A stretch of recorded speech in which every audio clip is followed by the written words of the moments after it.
but he must be punished.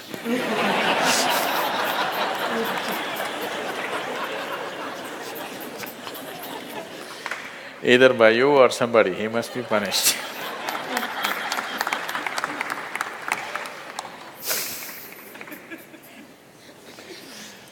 Oh, what kind of punishment do you normally give to people? Already enough punishment has been given, isn't it? Already it's been given. The ugliness, the nastiness, the silent treatment, everything has happened. So what more punishment you want to give? Your thing is there is no remorse on the other side. There's no remorse on the other side because people are doing what they want to do, not what you want them to do, always. And that may not be in your interest, but they're doing what they want to do. Is it right, wrong? I'm not going into the morality of it. I want you to understand the mechanics of the situation. Somebody is doing what they want to do. Now you think they must be punished. Probably they have not broken any law, otherwise they would be anyway punished. They're breaking an understanding between two people. Probably you misunderstood the understanding. You believed that these understandings are absolute. They are not. Nowhere in the history of humanity or today or in any time in future will human relationships be absolute. Though every person who gets little romantic believes that this is going to be an absolute relationship, there is no such thing about it. A relationship is a variable, always. You have to conduct it on a daily basis.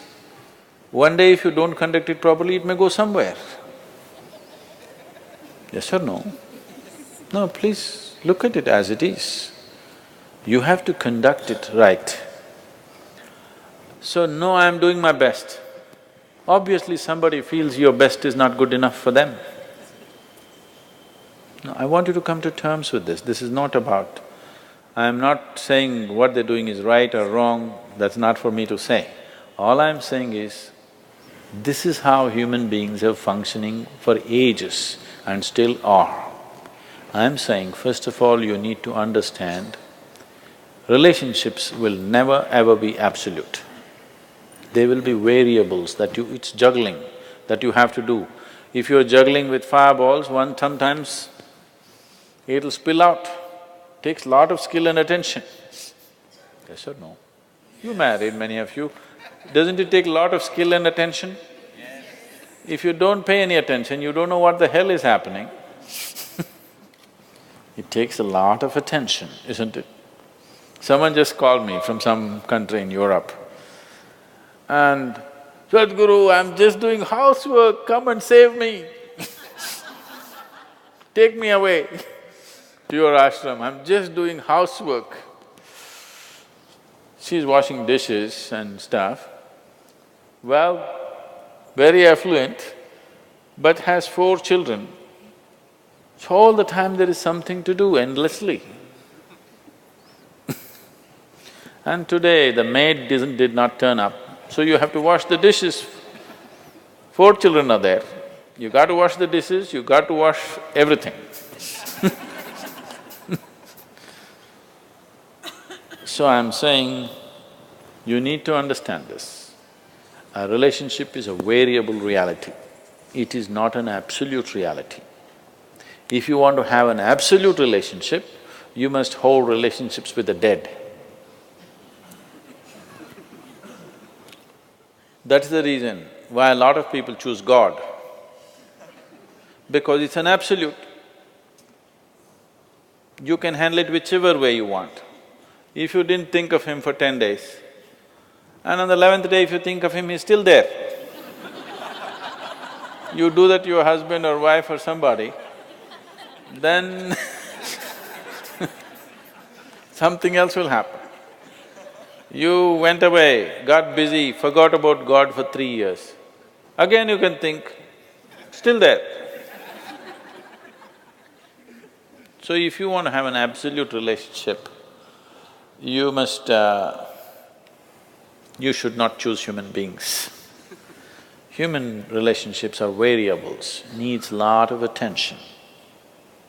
So that's why some people decide in their life they don't have the time and the energy to manage such things, so they take another path where there is no such obligation. They close their eyes, they're by themselves, they don't care who is around them, what's around them. So you can't do that. I think it's best, in trying to punish somebody, you will only end up punishing yourself. They're doing what they want to do. It's best that you see what is it that you really want with your life. You don't have to react to them and do something stupid like them. You just have to sit down and look at this. When your illusions are broken, you're disillusioned right now, it's a very good thing.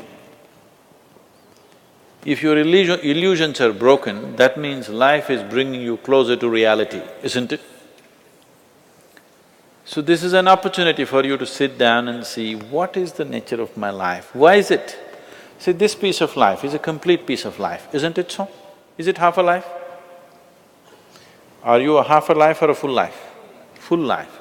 Why is it that it feels so incomplete that it needs another person to fill this life? Why is it? It's time to look at it, isn't it? If this is a full life, this is complete by itself. But right now, you made it in such a way that this cannot exist with that one and that one, without that one and that one and that one. So somewhere it's an incomplete life, or at least it has not realized the fullness of its nature, isn't it? This is a complete piece of life, packed with creator and creation together. Very great combination. If you… this is a time when life knocks at your door like this, it's time you look deeper rather than reacting and trying to fix somebody else. Punishing somebody else is not going to transform your life, not going to make your life beautiful in any way. Some sick satisfaction you'll have for 2 days, after that you'll feel guilty about that also. Yes, initially when this emotion is hot, it gives you satisfaction. After some time when you look back, you'll feel ashamed of yourself. So don't go that way. This is an opportunity. Somebody is opening up a spiritual dimension for you, really. Somebody is making you realize how fragile all these things are. They can cheat you, they can run away, they can divorce you, or they can fall dead, isn't it? If they fall dead, you wouldn't think that he cheated me. Would you think? No. But whichever way you denied, isn't it? The important thing is you denied something. How he did it is not the problem. He denied you something either by death or divorce or cheating or whatever you call it. But essentially you got denied. You can be denied only because you are in a certain illusory state of believing that this is half a life and it needs another half from somewhere. No, this is a complete life. If you blossom as a complete life, you will see relationships will be of a completely different nature. It will be more of coming together and sharing, not of extracting. It has to transform. If it has to transform, you have to transform. This is a great opportunity somebody has given you. Stop using this word, somebody cheated me. Just say somebody is pushing you towards ultimate reality from an illusory state. We must thank that person. We must be grateful. Instead of keeping you in an illusion, instead of keeping you in your life for a whole lifetime, so soon they're making you realize this. Otherwise you will know this at the time of your death. Yes. You'll know at the time of your death, when you're dying, I'm scared, why don't you come with me? You'll say, no. So at that last moment, instead of knowing, it's better to know now.